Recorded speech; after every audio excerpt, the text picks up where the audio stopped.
Hi friends, எங்கடா ஆள் இல்லாத ரோட்டில் கிளம்பிட்டேன்னு பார்க்குறீங்களா? வேறு எதுவும் இல்லை, கிட்டத்தட்ட போன வருஷம் நவம்பரில் செம்மொழி பூங்கா திறந்தாங்க. அதை போய் பார்க்கலான்னு பார்க்குற அதுக்கான டைமே வரமாட்டேது. இப்படி தான் போன வீக்கும் போய் பார்க்குற, ரொம்ப கூட்டம், உள்ளுக்கே போக முடியல, அந்தளவு கூட்டம் அதிகமாகவே இருக்குது. சரி, இனி ஈவினிங் டைம் செட் ஆகாது அப்படின்னு சொல்லிட்டு தான் நம்ம மார்னிங் நேரமே கிளம்பிடுவோம் அப்படின்னு சொல்லிட்டு 6 மணிக்கு பூங்காவை பார்க்கறதுக்கு தான் நடந்து போயிட்டு இருக்கேன்.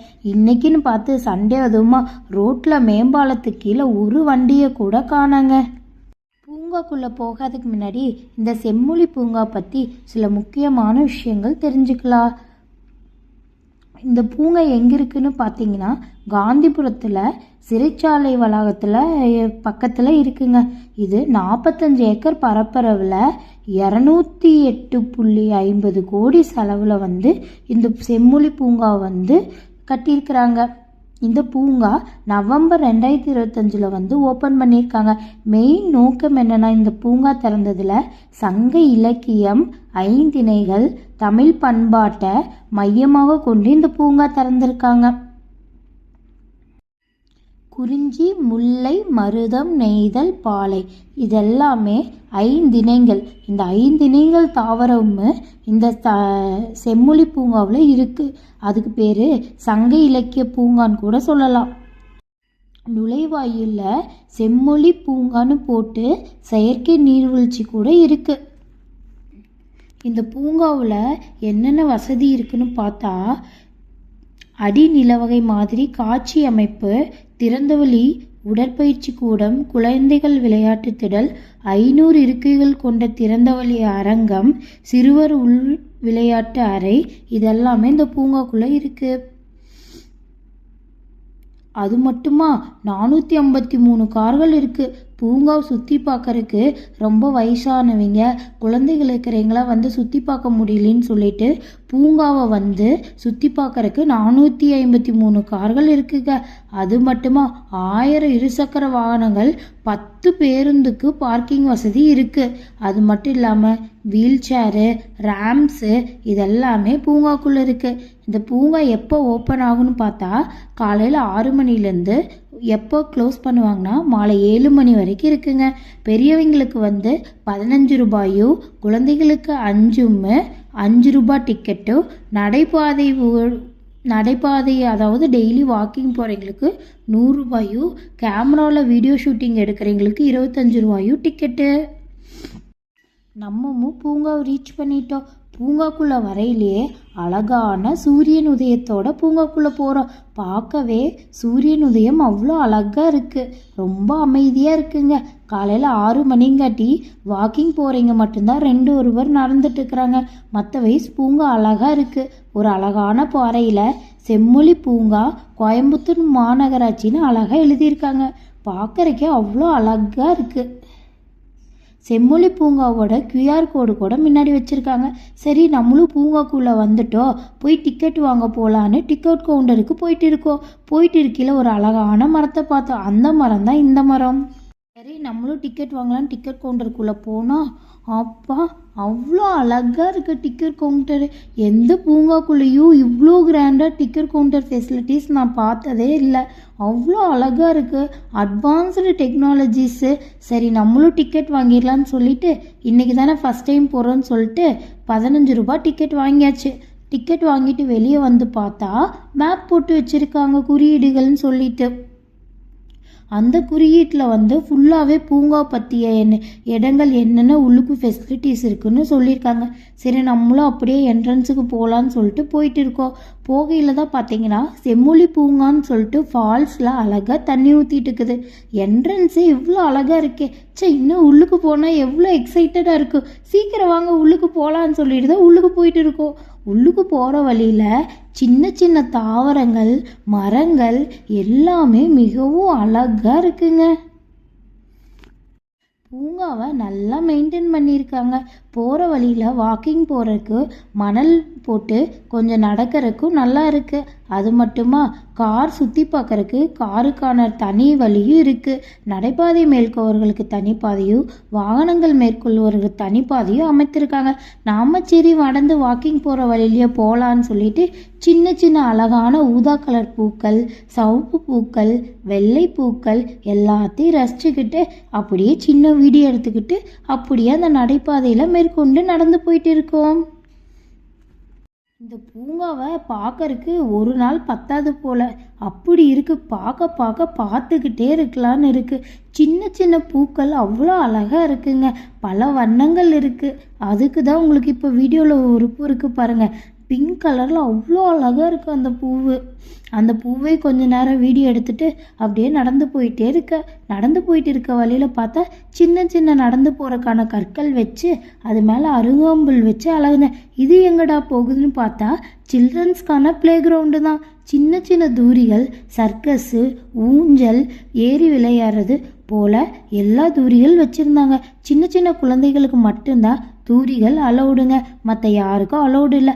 அதை ஒட்டியே பார்த்தா பனை மரம், சின்ன சின்ன மரக்கன்கள் அவ்வளோ அழகாக இருக்குது. அதையும் பார்த்துட்டு அதை விட ஒரு அற்புதமான காட்சி என்னடா மயில் போய் பூங்காக்குள்ளே நின்றுட்டு இருக்கு, மயில் பறவைகள் கூட இந்த பூங்காவில் இருக்குதா அப்படின்னு பார்க்கும்போது தான் ஒரு அழகான மயில் கொஞ்சம் கூட வீடியோ எடுத்துகிட்டு கிட்டவே போகிற நான் வர்றேன்னு கூட பார்த்து பயப்படலை. அது பாட்டுக்கு அருகம்புல் மேலே அழகாக வயல்வெளி ஓரத்தில் நின்றுட்டு இருக்கு. அவ்வளோ அழகாக இருக்குது. மயில் மட்டுமா நின்றுச்சு, மயில் கூட கொஞ்சம் கூட சட்டே இல்லாமல் பக்கத்தில் அழகான ஒரு கொக்கு கூட நின்றுட்டு இருக்கு. இரண்டுமே ஒரே அருகம்புல் வெளியில் அழகாக நின்று விளாண்டுட்டு இருந்துச்சு. அதையும் கொஞ்ச நேரம் பார்த்து நாங்களும் ரசித்து நின்றுட்டு இருந்தோம். ரெண்டுமே கிட்ட கொஞ்சம் கூட பயம் இல்லாமல் அழகாக அந்த அருகம்புல் மேலே நடந்து வந்துட்டு இருக்கு. அடடா, பார்க்கறக்கே எவ்வளவு அழகாக இருக்குது. மயிலாம் பார்த்து ரொம்ப நாள் ஆச்சே. நம்மெல்லாம் கிராமத்து வாழ்க்கையில் தான் மயிலை பார்க்க முடியும். ஆனால் இந்த பூங்காக்களை வந்தது இன்னைக்கு மயிலை பார்த்தாப்புல ஆயிடுச்சு. அது இன்னும் நமக்கு சந்தோஷம். அது மட்டுமா, கொக்கு அதுக்கு மேலே. நானும் கிட்ட போய் வீடியோ எடுக்க அந்த கொக்கு பறக்கவே இல்லை. இது நடக்கிறத விட பறக்க விட்டு பார்த்தா இன்னும் அழகாக இருக்குன்னு சொல்லிட்டு நானும் சும்மா அது தொந்தரவு பண்ணேன். அதுவும் பறந்துச்சு. பறக்கையில் அவ்வளோ வெள்ளையாக அழகாக இருக்குது. சரி, ஓகே, நமக்கும் நேரம் ஆகிட்டு இருக்குது. வெயில் வேறு வர்றாப்புல இருக்குது. இங்கே 1 மணி நேரம் ஆயிடுச்சு, மணி 7 ஆச்சு அப்படின்னு சொல்லிட்டு மறுபடியும் மணல்வெளி பாதையில் நடக்க ஆரம்பித்தோம். நடக்க அழகாக அருகம்பில் போட்ட பச்சை மலைக்குன்றுகள் அவ்வளோ அழகாக இருக்குது. பார்க்கவே கண்ணுக்கு பசுமை குளிர்ச்சியாக இருக்குது. அப்படியே அது வழியாக கொஞ்சம் தூரம் இயற்கை புல்களை ரசிச்சுக்கிட்டு அப்படியே நடந்து வந்தோங்க. அப்போ நடந்து வர வழியில் பார்த்தா ரொம்ப தண்ணி தாகமாக இருந்துச்சுன்னு சொல்லிட்டு தண்ணீர் குடிக்கலான்னு போனேன்னா அங்கே ஸ்மார்ட் வாட்டர் ஏடிஎம் ஃபெசிலிட்டிஸ் கூட இருக்குது. வாட்டர் பேங்க்குன்னு சொல்லிட்டு வாட்டர் ஏடிஎம் ஃபெசிலிட்டிஸ் கூட இருக்குது. அது 2 ப்ரஷ் பண்ணதையும் தண்ணி வந்துச்சு. தண்ணி குடிக்க திரும்பி பார்த்தா ரோஜா செடிகள் அழகாக இருக்குது. ஆனால் ரோஜா பூக்களும் இல்லை. இடையில பார்த்தா வண்ணத்து பூச்சிகள் ஆர்டிஃபிஷியலாக செஞ்சு வச்சுருக்காங்க. நான் கூட என்னடா பட்டாம்பூச்சி இவ்வளோ பெருசாக இருக்குன்னு போய் பார்த்தா அது எல்லாமே வண்ணத்து பூச்சிகள் கற்களால் செஞ்சது. அதுக்கருகில் பாலைவனங்கள் போன்ற ஒரு அற்புத காட்சி. அழகான பாறைகள், கள்ளிச்செடிகள், கற்றாழை அதெல்லாமே இருக்குது. அதுலேருந்து கொஞ்ச தூரம் நடந்து வந்தாதான் பெரியவங்க சிறியவர்கள் எல்லாருமே விளையாடக்கூடிய ராட்டினம், டோரா, அதுக்கப்புறம் ஹெலிகாப்டர், இந்த மாதிரி சின்ன சின்ன தூரிகள் இருக்குங்க. இது சிறியவர்கள் முதல் பெரியவர்கள் வர எல்லாருமே விளையாடலாம். அவ்வளோ ராட்டன் தூரிகள் இருக்குது. அதில் இன்றைக்கி எனக்கு ஒன்று பிடிச்சதான், இந்த ட்ரெயின் மேலே ஒரு சூப்பர் ஸ்பைடர் நின்றுட்டு இருந்தான். என்னடா இவன் அழகாக இருக்கான்னு சொல்லிட்டு கொஞ்ச நேரம் அவனையும் ஷூட்டிங் எடுத்துகிட்டு வந்தேன். அப்போ இருக்கும்போது தான் தூரிக்கான ப்ரைஸ் லிஸ்ட்டு கொடுத்துருக்காங்க. எக்ஸ்பீரியன்ஸ் ஸ்டால்னு ஒன்று போட்டிருந்தாங்க. அதில் கைவண்ணமாக செய்யப்பட்ட கிராப்ஸ் எல்லாமே அதில் இருந்துச்சு. பார்க்குறக்கு அவ்வளோ அழகாக இருந்துச்சு. என்னடா கையில் இவ்வளோ அழகாக செஞ்சுருக்காங்க அப்படின்னு சொல்லிட்டு விஆர்டி கேம்ஸு, சுற்றுராத்தனம், மியூசிக் சேரு எல்லாமே இருந்துச்சு. காமதேனு ஹோட்டல் கூட உள்ளுக்கு இருக்குது. பசிக்குது அப்படின்னு சொல்லியா கூட காலையில் பிரேக்ஃபாஸ்ட் சாப்பிட்டுக்கலாம். அப்படி பார்த்தது மேப் இருந்துச்சு. அப்புறம் சரி இன்னும் கொஞ்சம் தூரம் போய் பார்ப்போன்னு சொல்லிட்டா வாட்டர் சம்மந்தப்பட்ட அழகான பொருட்கள் எல்லாம் இருந்துச்சு. வாங்க போகையில் வாட்டர் வந்து ஆஃப் பண்ணி வச்சுருந்தாங்க. அப்புறம் ஒரு 8:30 9 காட்ட தான் வாட்டர் ஆன் பண்ணி விட்டாங்க. சரி இதையும் சுற்றி பார்ப்போம் அப்படின்னு சொல்லிட்டு சும்மா இந்த வாட்டரை சுற்றி பார்த்துட்டு இருந்தோம். அது கூட சின்ன சின்ன அழகான பிளான்ஸும் வச்சுருந்தாங்க. அதையும் ஒட்டி இந்தெல்லாம் வந்து பார்த்தா லில்லி பூவும் வாட்டர் லில்லி ஃபுல்லாகவே இதுக்குள்ளே இருந்துச்சு. அடடா வாட்டர் லில்லியெல்லாம் இருக்கே, இங்கே போய் பார்ப்போன்னு சொல்லிட்டு வந்தால் இது ஒரு பெரிய வாட்டர் லேக் மாதிரி இருக்குது. அதை சுற்றி உட்காரக்கு சேர்ஸ் எல்லாம் போட்டு வச்சுருக்காங்க. சூப்பராக இருந்துச்சு. சரி அதையும் சுற்றி பார்ப்போம் அப்படின்னு சொல்லிட்டு அந்த வாட்டர் லேக்கை சுற்றுறக்கே அது சுற்றி நடக்கிறக்கே 15 மினிட்ஸ் ஆயிடுச்சு. வேகமாக நடந்தோம். என்னடா அழகாக இருக்குன்னு பார்த்தா டிஃப்ரெண்ட் வெரைட்டிஸில் டிஃப்ரெண்ட் கலர் லில்லிஸ் இருக்குது. Violet colour lily, pink colour lily, white colour lily எல்லாமே அழகாக இருக்குங்க. இந்த வாட்டர் லேக்குக்கு ஆப்போசிட்டில் லைப்ரரி கூட இருக்குது. நமக்கு அதை சுற்றி சின்ன சின்ன உடன் சேர்ஸ் போட்டிருக்குறாங்க.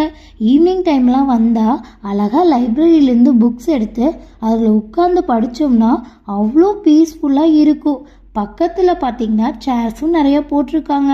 எல்லாமே பூங்காவில் வந்து ஆர்டிஃபிஷியலே கிடையாது, எல்லாமே நேச்சுரல். ஆனால் ஆர்டிஃபிஷியல்லையும் மல்டி கலர்ஸ் கொடுத்து பலூன் கொடுத்துருக்காங்க அழகுக்கு. அப்போ ஒரு 8:30 போல் ஆனதையும் தண்ணியெல்லாம் திறந்து விட்டாங்க. பார்க்குறக்கே ஸ்ப்ரிங்கிள் இரிகேஷன் மாதிரி சுற்றி சுற்றி சுற்றி சுற்றி நீர்வீழ்ச்சியில் தண்ணி அடிச்சிட்டு இருக்கு. அந்த தண்ணி தொட்டிக்கிட்ட போங்காடி தான் ஃபிஷ்ஷஸ் எல்லாம் அழகாக இருந்துச்சு.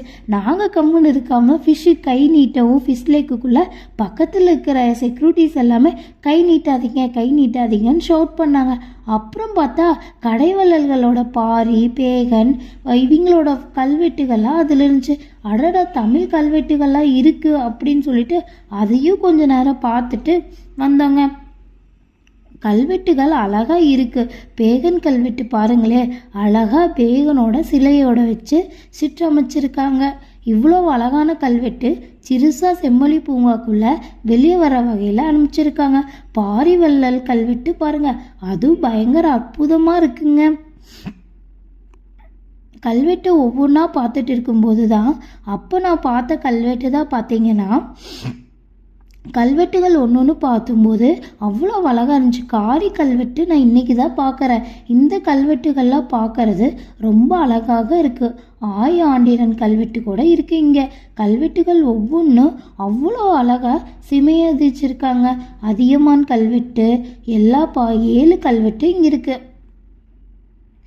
கல்வெட்டு ஒன்றுன்னா பார்க்க வெயில் வேற அதிகமாயிடுச்சு. சரி இதுக்கு மேலே இங்கே இருந்தால் நம்ம போக முடியாதுன்னு சொல்லிட்டு கொஞ்சம் அப்படியே சீக்கிரமாக ஒவ்வொரு கல்வெட்டாக பார்த்து வீடியோ எடுத்துகிட்டு டக்குன்னு கிளம்பிடுவோன்னு சொல்லிட்டு கிளம்பிட்டேங்க. அப்போ பார்க்கும்போது தான் வெளியே வந்ததுக்கு அப்புறம் சின்ன சின்ன மான்கள் அந்த பாறையில் அழகாக சிற்பங்கள் 2 இருந்துச்சு. அதையும் வீடியோ எடுத்துகிட்டு செம்மொழி பூங்காவில் வர தண்ணி போட்டு விட்டாங்க. காலையில் நாங்கள் வரையில் 6 மணிக்கு இதில் தண்ணி இல்லை. ஆனால் இப்போ வெளியே வரும்போது தண்ணி அழகாக இருந்துச்சு. பார்க்குறக்கே இன்றைக்கி ஒரு நல்ல எக்ஸ்பீரியன்ஸாக இருந்துச்சு. எவ்வளோ ஸ்ட்ரெஸ்ஸாக இருந்தாலும் இங்கே வந்தால் கண்டிப்பாக அவ்வளோ ஹாப்பியாக இருக்கும். கண்டிப்பாக நீங்களும் ஃப்ரீ டேஸில் வந்து செம்மொழி பூங்கா விசிட் பண்ணுங்க. மறக்காமல் என் சேனல் லைக் பண்ணி சப்ஸ்கிரைப் பண்ணி கமெண்ட் பண்ணுங்கள்.